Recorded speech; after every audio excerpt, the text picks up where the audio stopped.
So I was checking chess.com to search for Martin's account, to learn from his brilliant strategies of course, but what I found was interesting. For those of you who don't know, this is Martin's official account. And by the way, he's actually 400 rated. But anyway, today I'll show you this other account I found, that claims to be the real Martin. As you can see, he's an 800 rated player. So this is already a bit sus, but I mean, better not judge a book by its cover. So, I'm gonna judge it by his most recent game instead. The game starts with e4, e6, knight to f3, d5. Then, they trade. Nothing suspicious to be fair, we all know that Martin is an opening genius. Ha! I was wondering why it didn't happen yet. This check doesn't do anything except help Martin develop his bishop. And he blocks with the bishop. Very good Martin. Or should I say, claimant to the Martin title. Of course. Another queen check.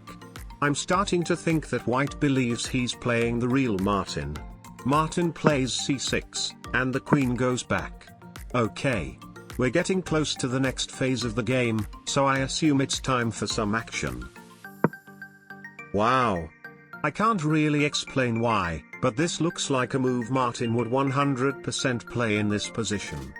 This loses a pawn to queen takes b7, and I assume someone who moved his queen 3 times in the first 6 moves, will be able to spot it. Right? He did not. But it's fine. We get a pawn trade, then they trade bishops as well.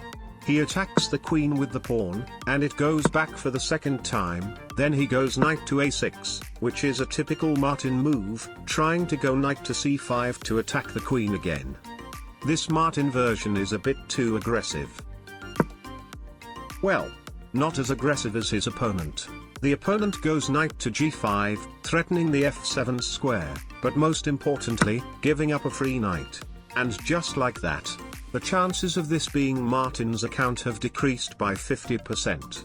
But I mean, this is still a 60-move game, so anything could happen.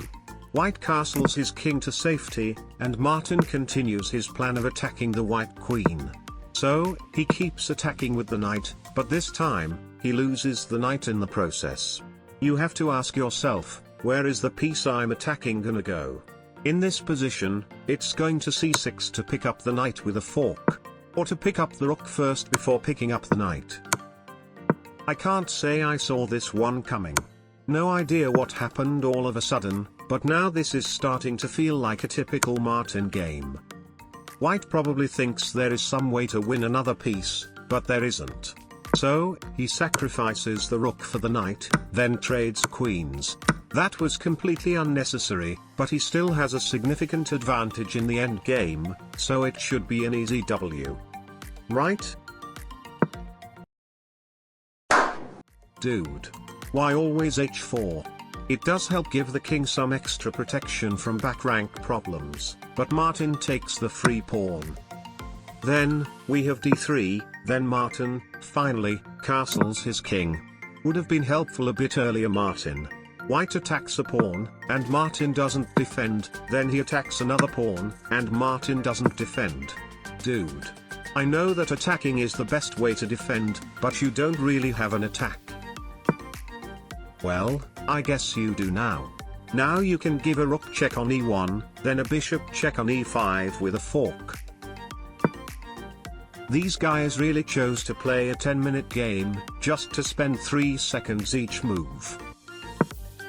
Now Martin can no longer take the knight, so he takes a pawn, but his opponent plays the very nice move rook to b1, which threatens to take the bishop, as well as a back rank checkmate if he goes back.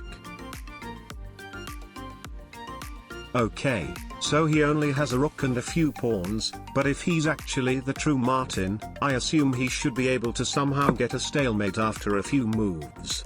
I've seen far too many Martin games to fall for these plot twists. That's a good start.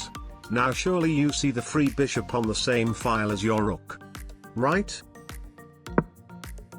Yeah, we're gonna push the a-pawn instead. He wins the other pawn too. Very good Martin. Well, at least now we can pretend to have some counterplay. So apparently this was a bad move, but it's okay if you don't understand why. Even the game report coach doesn't understand. Then, Martin starts to walk his king to the other side of the board, wins the d pawn but loses his most valuable pawn.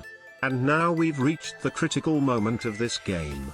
You see, for the second time in this game, Martin's opponent knew that he had a nice tactic here. He thought he could give a knight check and make a discovered attack to win the rook. The problem is, he gave the wrong check. It doesn't end here though.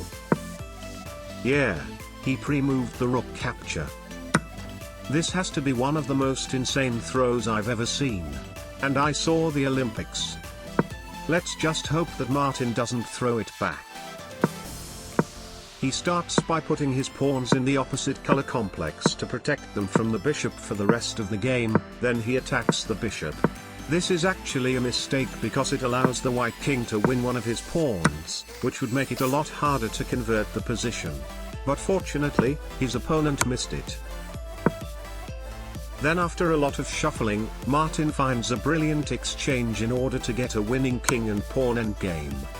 And now it's pretty straightforward. He pushes the pawns, and keeps pushing, then pushes once more, and in the end, under-promotes to a rook with a beautiful checkmate.